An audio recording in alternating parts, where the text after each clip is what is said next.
تو ہے. دوسری سائڈ پہ قاضی فیض عیسیٰ اور کانسٹیٹیوشنلسٹ ججز ہیں. تو اب ہو کیا رہا ہے, معاملہ یہاں تک پہنچ چکا ہے کہ حکومت پاکستان جو ہے, ریاست جو ہے, وہ اب یہ سوچنے پہ مجبور ہو گئی ہے کہ ان ججز کا توڑ یہی ہے کہ کانسٹیٹیوشنل کورٹ جو ہے وہ آئینی ترامیم کے ذریعے قائم کی جائے. تو اب کانسٹیٹیوشنل کورٹ کے لیے اٹیمپٹس بھی ہو رہی ہیں تاکہ وہ جو لوگ شکوہ شکایت کرتے ہیں, بھئی کانسٹیٹیوشنل کورٹ 1995 سے اس کا کنسپٹ آتا ہے پاکستان میں, باقی دنیا میں تو آلریڈی یہ کام کر رہی ہیں, صرف یہ کہ پاکستان وکھرا یا انوکھا ملک نہیں ہے. پھر 2006 کے اندر جو ہے وہ بی بی شہید نے اس کو میثاق جمہوریت میں لے کے آئیں اور اس وقت یہ پولیٹیکل سٹیک ہولڈر سے اس کے دستخط بھی کرائے, اور پھر انفارچونیٹلی یہ قائم نہیں ہو سکی. اب وقت کی ضرورت ہے تو اس نے قائم ہونا ہے. تو اس حوالے سے اب معاملات یہاں تک چلے گئے ہیں کہ تحریک انصاف کے بانی چیئرمین نے ٹاسک دیا ان وکلا کو, کیونکہ آج کل تحریک انصاف کی قیادت زیادہ تر وکلا کے پاس ہے, کہ آپ جو ہے منصور علی شاہ کے حق میں احتجاج کریں اور قاضی فیض عیسیٰ کے خلاف اور آئینی عدالتوں کے قیام کے خلاف وکلا تحریک چلائیں.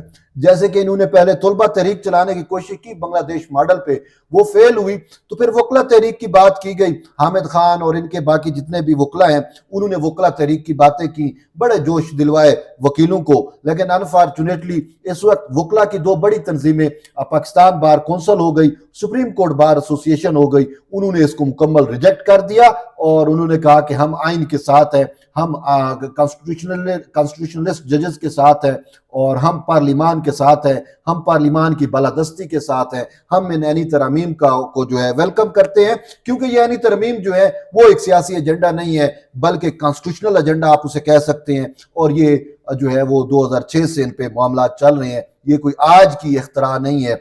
تو اسی وجہ سے وکلا تحریک ناکام ہو گئی. پھر جمعے والے روز کی بات ہے میرے خیال میں غالباً کہ تحریک انصاف نے سپریم کورٹ کے باہر کال دی ہوئی تھی شارع دستور پہ وکلا کے احتجاج کی, لیکن جو گنتی کے جو ہے وہ 10 تو میں زبردستی ان کے منشیوں کو شامل کر کے 40 سے زیادہ وکلا نہیں تھے, تو وہ وکلا تحریک بھی پٹ گئی.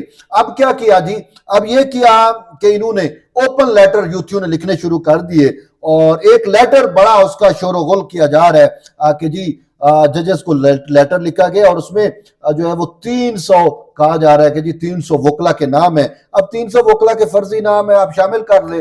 بات یہ ہے کہ وکلا روڈوں پہ آ نہیں سکتے, تو بہرحال چیمبر میں بیٹھ کے دستخط تو کر سکتے ہیں, تو ان کے دستخطوں سے جو ہے ایک لیٹر بڑا جو ہے اس کا شور کیا جا رہا ہے کہ جی وہ وکلا نے لکھا ہے, اور اس میں کا متن کچھ یوں ہے کہ کانسٹیٹیوشنل کورٹ جو ہے آلریڈی بھی سپریم کورٹ کانسٹیٹیوشنل کورٹ ہے, ہائی کورٹ کانسٹیٹیوشنل کورٹ ہے, ان کی موجودگی میں نئی کانسٹیٹیوشنل کورٹ نہیں بن سکتی, اور پھر ججز کو پریشرائز کر رہے ہیں کہ اگر کسی جج نے کانسٹیٹیوشنل کورٹ میں اپنی اپوائنٹمنٹ کرائی یا وہ کانسٹیٹیوشنل کورٹ میں کہ ہوئے تو وہ پی سی او جج شامل ہوں گے, اور ان یوتھیوں کے بقول ان کا تو اپنا یہ پی سی او کو تو حلال قرار دیتے تھے نا, اب ان کا جو اس ٹائم روئے رواں ہے ودن جوڈیشری وہ تو اطہر من اللہ صاحب ہے. تو اطہر من اللہ صاحب تو مشرف دور کے اندر مشرف کے کیا تھے آپ کو بہتر پتا ہوگا, نہیں پتا تو میں آپ کو بتاتا ہوں. مشرف دور میں یہ موصوف اطہر من اللہ جو آج جمہوریت کا بھاشن دیتے ہیں اچھا یہ جو کہہ رہے ہیں آپ کے سامنے اس کا جو اپروچ ہے جی امریت یہ ہو گئی وہ ہو گئی اور پورا سچ بولے, بڑے بڑے اس کے ریمارکس ہیں. تو وہ موصوف خود مشرف دور کے اندر جب عمران خان مشرف کا ہم نوا بنا ہوا تھا تو اطہر من اللہ این اسی ٹائم جو ہے مشرف کی کابینہ میں وزیر تھا. یہ تو ان کی ٹوٹل اوقات ہے یار, اب یہ بات کرتے ہیں ٹھیک ہے. تو اب یہ کہہ رہے ہیں جی پی سی او ججز ہوں گے وہ, اور یہ کورٹس پی سی او کورٹ ہوں گی. افسوس ہے ان کو تو شاید پی سی او کا پتہ ہی نہیں ہے. تو بہرحال اب یہ موو چلا رہے ہیں, اور لیکن بات یہ ہے کہ جیت کس کی ہوگی, یہ آخری موقع ہے, یہ جنگ ہے. اکتوبر کا مہینہ فیصلہ کون ہے, اور اکتوبر کے پہلے 15 دن یہ ابھی شروع ہو گیا. اکتوبر کے پہلے 15 دن فیصلہ کن مرلے میں ہے. تو جیت جو ہے صاف ظاہر ہے, جیت آئین پسندوں کی ہوگی, جیت ان کی ہوگی جو جمہوریت کی بالادستی چاہتے ہیں, جیت ان کی ہوگی جو پارلیمان کو کی سپرمیسی جو ہے وہ قائم کرنا چاہتے ہیں.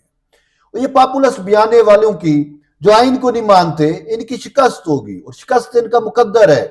یہ فتنہ فشار اور ان کے عدلیہ میں سہولت کار یہ سب شکست کھائیں گے بہت جلد انشاءاللہ. یہی گنتی کے دن رہ گئے ہیں, کچھ زیادہ ٹائم نہیں ہے. اب اکتوبر شروع ہو چکا, یہ 10-15 دن کے اندر اندر سب کچھ چراغ وہ کیا کہتے ہیں روز روشن کی طرح آپ کے سامنے, ہمارے سامنے, پوری قوم کے سامنے عیاں ہو جائے گا. تو اب بات یہ ہے کہ مجھے بلاول بھٹو زرداری کی ایک بات یاد آ رہی ہے کہ انہوں نے پیپلز لائر فورم کے وکلا سے خطاب کرتے ہوئے کہا تھا کہ بی بی جب دبئی میں ہوتی تھی, میں چھوٹا ہوتا تھا, تو بی بی کو وکلا کی کالیں آتی تھی اور وکلا کہتے تھے کہ چیف تیرے جان نثار بے شمار بے شمار. تو بی بی ان کو اس ٹائم بھی کہا کرتی تھی دیکھیں ان ججز نے اگر سیاست کرنی ہے, ان کا کام نہیں ہے, ان کا کام ہے انصاف دینا. اگر انہوں نے سیاست کرنی ہے تو پھر یہ ججز سے استعفیٰ دیں اور سیاست میں آئے, پھر میں ان سے بات کروں گی. ٹھیک ہے. تو آج بھی یہ منصور علی شاہ ہو, منیب اختر ہو, اطہر من اللہ ہو, انہوں نے سیاست کی نظر ہو گئے ہیں اور سیاست اتنی حد تک کی کہ پورے پارلیمان کا, چاہے وہ قومی اسمبلی ہو, چاہے وہ صوبائی اسمبلیاں ہوں, ان سب کا بزنس جو ہے انہوں نے ٹھپ کر دیا ہے اور وہ ان کو ہینگ سا کر دیا ہے. یہ پارلیمانی سیاست پہ بھی اب اتر چکے ہیں. تو ان کو چاہیے تو کہ بھئی اگر آپ نے کرنا ہے تو پھر استعفے دیں. لیکن اس کے ساتھ ساتھ جیسے وکلا تحریک کی میں بات کر رہا ہوں کہ وہ ناکام ہو گئی ہے, تو اب یہ بھی ایک سوچ پریویل کر رہی ہے کہ بھئی دیکھیں جسٹس منصور علی شاہ کے ساتھ 8 جج تھے اور میری انفارمیشن یہ ہے ان 8 میں سے جو ہے وہ 5 یا 4, ٹھیک ہے, ایگزیکٹ نہیں کہہ سکتا 5 ہیں یا 4 ہیں, اتنے ہی ہیں, وہ اب سائیڈ پہ ہو گئے ہیں. یہ 3-4 جج سارے رہ گئے ہیں, اطہر من اللہ گن لیں, منصور علی شاہ, اطہر من اللہ اور عائشہ ملک اور 2-4 اور جج ہیں, گنتی کے جج رہ گئے ہیں. تو بہرحال اب یہ معاملات چل رہے ہیں. یوتھی یہ کہہ رہے ہیں کہ بھئی اب عدلیہ بحالی تحریک جیسے چلی تھی تو وہ تو قربانیاں مانگتی ہے, تو اب ان سے بھی قربانی کا تقاضا کیا جا رہا ہے کہ یہ ججز جو ہیں وہ استعفیٰ دے, اور استعفیٰ دے کے, کیونکہ یہ لوزر تو ہیں. کانسٹیٹیوشنل کورٹ بھی بن گئی, منصور علی شاہ چیف جج بھی بن گیا سپریم کورٹ کا, تو لوزر ہی رہے گا. منیب اختر بھی لوزر, اطہر من اللہ تو ویسے بھی لوزر.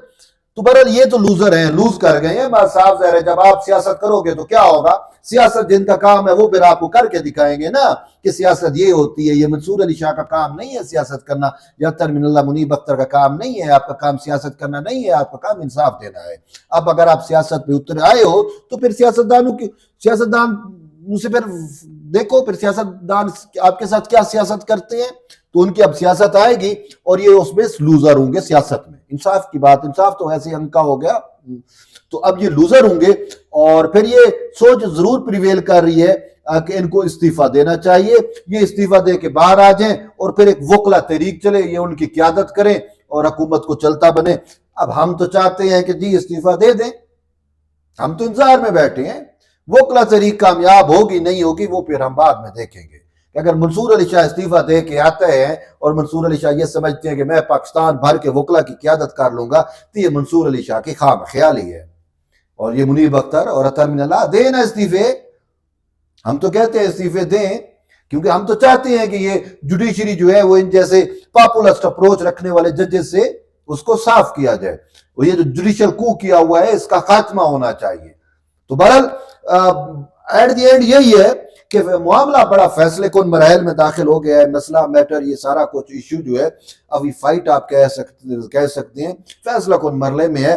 اور یہ اکتوبر کا پہلا ہفتہ, دوسرا ہفتہ انتہائی اہم ہے. اس میں بڑی بڑی چیزیں آپ کو ملیں گی اور دیکھتے ہیں کہ پھر یہ استعفے دے کے وکلا تحریک کے روئے رواں بنتے ہیں یا پھر مسلط پسندی کا شکار ہوتے ہیں یا کیا کرتے ہیں. بہرحال اب وہ ان کے کنڈکٹ پہ ہے. انہوں نے جو اپنی چالیں چلنی تھی وہ چل چکے. اب ان کے آخری فیصلہ کن مرحلہ آنا ہے, دیکھتے ہیں اب وہ اس میں کیا فیصلہ کرتے ہیں. تو بہرحال ایٹ دی اینڈ یہی ہے کہ جیت ہوگی جمہور کی, جیت ہوگی آئین کی, جیت ہوگی پارلیمان کی, جیت ہوگی تو انصاف کی, اور جیت ہوگی تو عدلیہ کی آزادی کی. یہ عدلیہ کی اصل میں عدلیہ آزادی ہی تب قائم ہوگی جب ان عمران پروجیکٹ ججز کے جوڈیشل کو سے عدلیہ کو بازیاب کرایا جائے گا. ایٹ دی اینڈ یہی ہے کہ جڑے رہیے طیب بلوچ کے ساتھ. ملتے ہیں ایک نئی ویڈیو, تب تک اجازت دیں. اللہ حافظ.